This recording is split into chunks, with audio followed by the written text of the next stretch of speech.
Is Uber Eats hiding tips from us?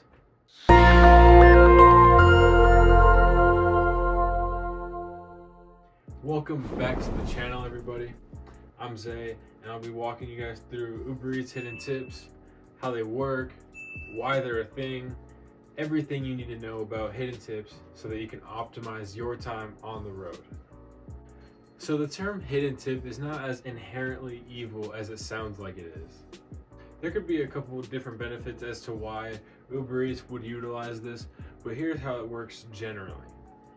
A very important part of this whole thing is really understanding how the Uber Eats pay structure works. It works like this. So Uber Eats base pay will start at $2.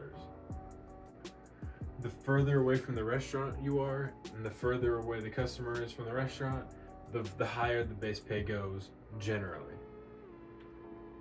Now, I don't think these numbers are set in stone like per mile. I really do think it varies depending on a lot of different factors, but generally speaking, if it's less than like 3 to 4 miles, it'll be like $2. If you're driving 4 to 6 miles, it'll be $3. Like, it incrementally goes up from there, and it's not very impressive across all these apps. That's generally what it is. It starts at $2. You're rarely going to see more than, $6 for a standard food delivery trip. So with all that in mind, you can infer when you see an offer what the tip is after some time of getting used to knowing how much each offer is going to pay base pay wise. So if an offer comes up for 8 miles, right, and you're getting paid $9 for this 8-mile trip, you can infer you're probably going to be paid around $4 or so for this trip. It's 8 miles, and so you get paid $3 to $4. So which means that the customer's tip is only about $5 if that's the case. And like we said earlier, they never hide tips that are lower than $8. So in that scenario, you would know that there's not going to be a hidden tip because, like we said, you can infer that the tip will be $5 and they never hide that amount. Now, how do we use this information to our advantage when we're out driving for Uber Eats? I'll tell you exactly how. Let's say you're in your car, right? Nice Thursday night, just driving by, and you pass by a local pizza place, and you get an offer from this place. It comes up as $10 for a 3-mile trip. Okay, this is the example. It comes up as $10 for a 3-mile trip. And it's from a pizza place that has high ticket offers. It's expensive. This is the case because you're familiar with your market. And then maybe you're like, I don't really care to do a $10 order for like 3.5 miles or whatever, I would highly suggest rethinking that because as we talked about, that is in the threshold of being a $2 base pay order. So that means that the tip is $8 at least, which means that it probably has a hidden tip because it's from a restaurant with a high ticket order. So you accept the order, and especially if you accept it and you see that there's a lot of items, you can almost guarantee the fact that there will be more added to the tip after you drop it off.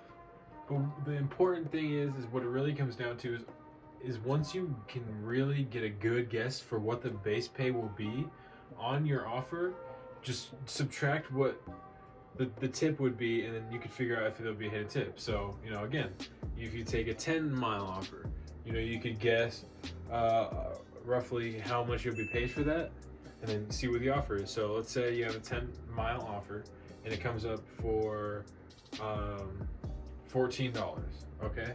You can guess that the base pay will be probably $5 or so, $5 or $6, which means there's a chance there's a hidden tip because it's a $14 order. The base pay is going to be about $6 or $5, probably less, which means the difference between those two numbers is 8 or larger. So that would mean that there's a chance for a hidden tip. So it really comes down to understanding what your base pay will be and if you can get good at guessing what that number is. Now, why would Uber Eats and all these other food companies even do this in the first place? Now, as a lot of you, I'm sure, are aware, in business, most decisions are made out of the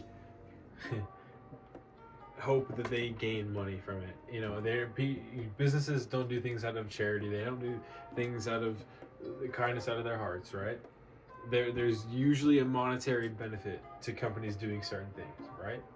So this isn't confirmed. I haven't talked to the CEO, but I can really infer and make a good guess as to why they do this.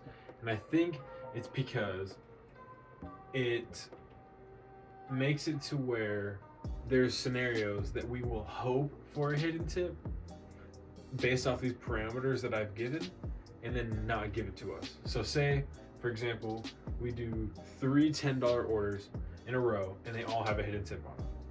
And then the fourth one we get is a $10 order, and then we're like, okay, surely it's gonna have a hidden tip on it.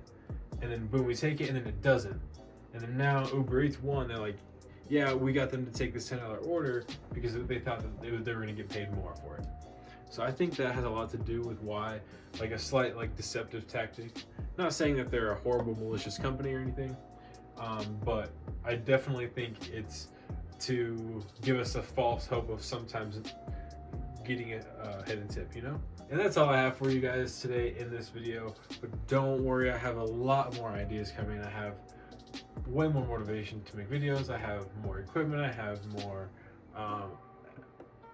just accessibility in general. And I'm very excited to keep making videos for you guys. Thank you so much for watching. I hope you stuck around to the end. Let me know in the comments if you did. Subscribe if you haven't already. And I'll see you guys in the next video.